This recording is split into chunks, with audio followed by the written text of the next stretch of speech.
we're in that little sweet spot. 30 days from today, the NFL will stage its Hall of Fame game. And your Carolina Panthers, those of you who follow the Panthers, because they just happen to be first out of the gate, right? We could be talking about any other team at this point. But this year, the Carolina Panthers kick things off with the Hall of Fame game. That is 30 days away. But for a lot of folks, I think you're conflicted. I think you get a little conflicted when it comes to how you feel about your team. The offseason provides a bounty of riches. You see the signings, you've gone through the draft, there's been some rookie mini camps and things like that, but you don't know what you got until it's out there. You don't know what you got till it's gone. Don't know what you got till it's gone. No, you don't know what you got until it gets out there. And for the Panthers, you've had a little bit of kind of a sweet little run here. The postseason was really fun. You're living on the Tetero McMillan Offensive Rookie of the Year bit. You have stability in the front office. Dave Canales is still having coffee, but he's coming back. And you're like, how does it shape up to the rest of the NFL and how it works out? And you go, okay, well, we're in the NFC South. We've got a retooled Atlanta team. Got a Tampa team that's lost some of its receiving core but got a lot younger. New Orleans seems to be the upstart spot where Carolina found itself last year, right? There's some ascension that's coming up with the division. And then I go, okay, as the Panthers try to reshape themselves and have done so with moderate success, not absolute success. You backed into an NFC South Division championship. Let's be honest, it was a backing in. You were 8-9. Okay, you were 8-9. But you get to hang the banner, so no one's shaming that one. But are you wearing the NFC South Division t-shirt? Are you, Max? Are you wearing the NFC South Division t-shirt? Probably not. If I had one, I would. If you had one? Okay. Well, you'll celebrate. Maybe I'm asking the wrong guy. But this team goes through its identity change. There are players that need it too. And some of it is their own fault. Absolutely. Some of it is us piling on. Like, I think as us who talk about this team on a consistent basis, for the most part, with the exception of the last couple of months of the Hurricane Stanley Cup run, the NFL, demands our attention and gets our attention. As we chat about the Panthers and we pile on certain things, we tend to pile on players as well. And there are some players that need some, identity thieving. Like, they need to go steal a wallet of one of their fellow NFLers and go, no, that's not me. That's me. That's me. That's who I truly am, where the comparisons come into. And it's not necessarily fair, but it is what it is. And so there are Panthers that do need some identity changes. Bryce Young has had his moments, and I'm not going to pile on the quarterback. I think a lot has been said about Bryce Young, and he's in the prove-it year. He doesn't have the extension, although, no, we're going to make that one happen. Okay, well, proof is in the pudding. Put the ink to paper, and we'll see what that happens. I don't want to talk about Bryce Young. Bryce Young is easy pickings when it comes to identity change, and he is only as good as a lot of the folks around him. Let's be honest. He took an ascension when Tetero McMillan showed up and Adam Thielen was no longer the number one. But he needs help. And there are probably a couple of guys who could do it. And again, some of it's not their fault, but some of it is their own doing. And right away you jump into, and I think it's obvious, and I've been dancing around it here with some verbal salad, is Xavier Legette. And Xavier Legette needs to go lift a dude's wallet anywhere else in the league and put glue his picture on top of him and go, no, I'm Mike Evans. I am. I swear to you. I swear to you. Swear. I am Brandon Ayuk. I am that guy. Heck, I'd even take Stephon Diggs at this point. I would. He is in need of the extreme makeover NFL edition. He gets so... When they ask questions about Xavier Legette in press conferences about play and whatnot, it is he's working really hard. He's putting in the work. He's putting in the effort. And we need to get him opportunities and whatnot. And then when the games come around, what are those opportunities? My favorite play of all time, but it's the only play you can get him involved in with some sort of trust, and it's a jet sweep.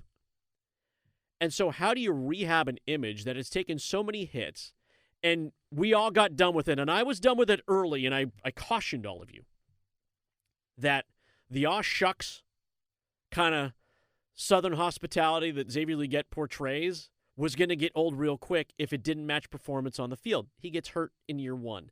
Year 2, not so fantastic for him. And now he's struggle bus. He's absolute struggle bus. So how do you rehab your identity in that game? Well, catch balls, first of all. But that might not even be the play anymore for him. And we've had this talk, like where he needs to dominate in areas where others do not. You are the gunner on special teams because that's the only way you're going to crack the field. Like you're the Vince Papale of the Panthers. Like you run down there, make tackles, force some fumbles, and yes, you're built for it. You're built for speed, and everything that I was told about you when this team drafted you, everything that I shared was that you're a hard worker, that you will outwork everybody. But sometimes maybe it's not just physical. Maybe there's some mental things going on with him because of that potential and that pressure.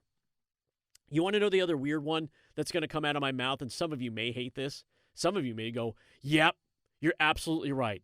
It's the guy that keeps getting overlooked and overlooked and overlooked, and they keep trying to find guys to replace him, is Chuba Hubbard.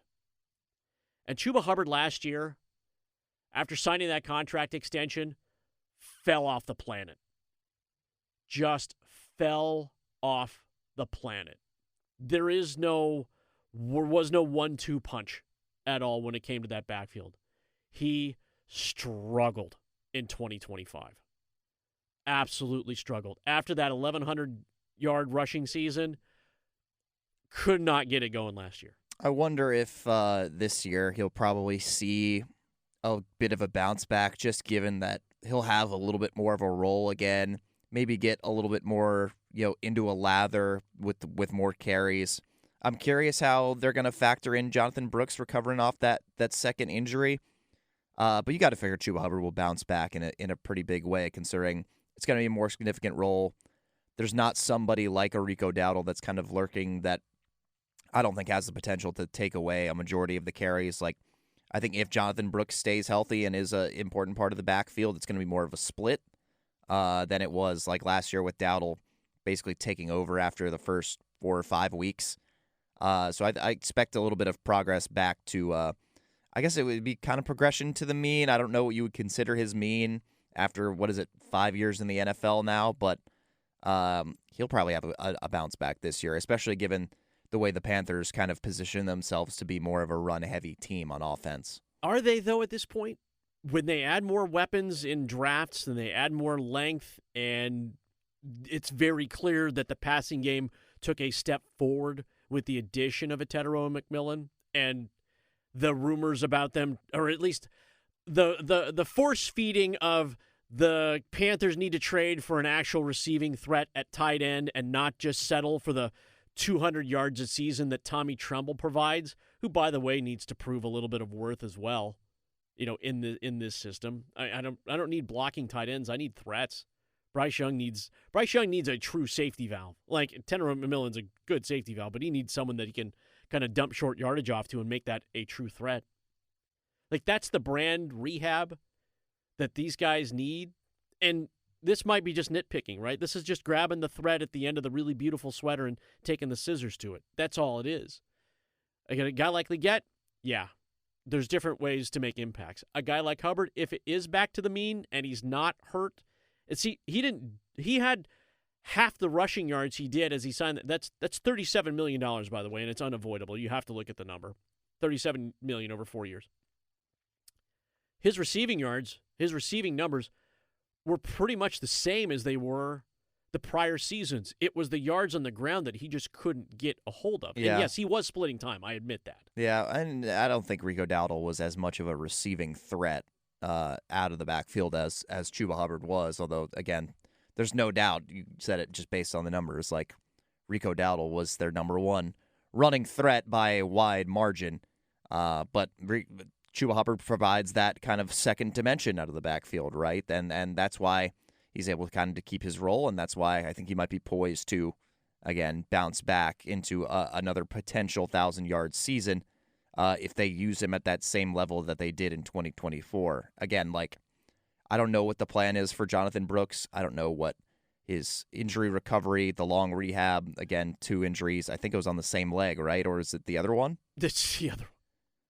either way, like that's not an easy recovery. So I don't know, how much they plan on using him this upcoming season, but they don't really have anybody else other than Chuba Hubbard that I think would take over that kind of significant role alongside Chuba Hubbard. Sorry, so both right knees. yeah, so both on the same leg, which is usually not a great sign. But if he's able to play, like he'll probably be the secondary guy. But to me, that just spells a lot more of a premier role for Chuba Hubbard, seeing that he can stay healthy. And I think we'll see numbers more similar to 2 seasons ago than this past season. Well, you hope Brooks is healthy too. Like they're banking on his recovery. Like I can't imagine what that rehab has been for him. You want to root for the guy, there's no doubt about it. But you're real thin now at that spot because Brooks is the backup to Hubbard, and Hubbard's got to prove it. You have ETN, and then there's a reason why they signed A.J. Dillon. A.J. Dillon, everyone's favorite fantasy football player from Green Bay.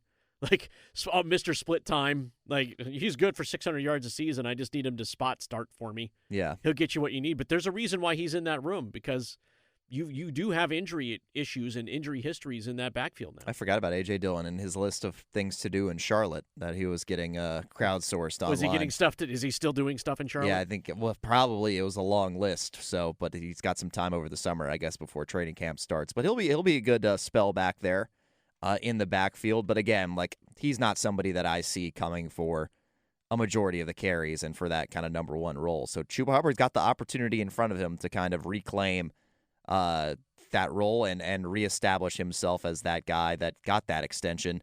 And who knows, maybe he can help elevate this Panthers offense from, just like improving but still kind of underwhelming to like a really solid multi-dimensional NFL offense. Because last year, honestly, it was kind of like I felt the defense made some really good strides from being, again, like the worst ever a couple of years ago to, okay, like solid, like very solid, had some solid players. They shored up problem areas as well.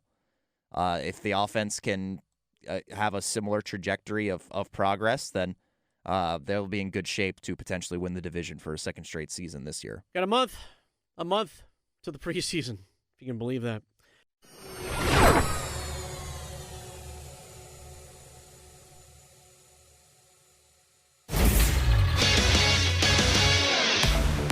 I'm Max Goren with 3 things you need to know right now from 99.9 The Fan. The U.S. men's national team was eliminated from the World Cup in convincing fashion last night, losing to Belgium 4-1 in the round of 16. Malik Tillman scored the lone goal for the U.S. on a free kick in the 31st minute. The U.S. MNT has not finished past the round of 16 since 2002. Cristiano Ronaldo's World Cup career came to an end yesterday as well, with his native Portugal eliminated from the tournament by Spain 1-0. Ronaldo, who has 11 career World Cup goals, became the first man to score in 6 different World Cups earlier in the tournament. The Durham Bulls are in first place to start the International League second half, and tonight they head down south to kick off a series against the Jacksonville Jumbo Shrimp. Bulls coverage is available on 620 AM Buzz Sports Radio, 99.9 FM HD2, and WRAL News Plus, with first pitch scheduled for 7:05 p.m. For all the latest news on your favorite teams, download the 99.9 The Fan app or visit 999thefan.com.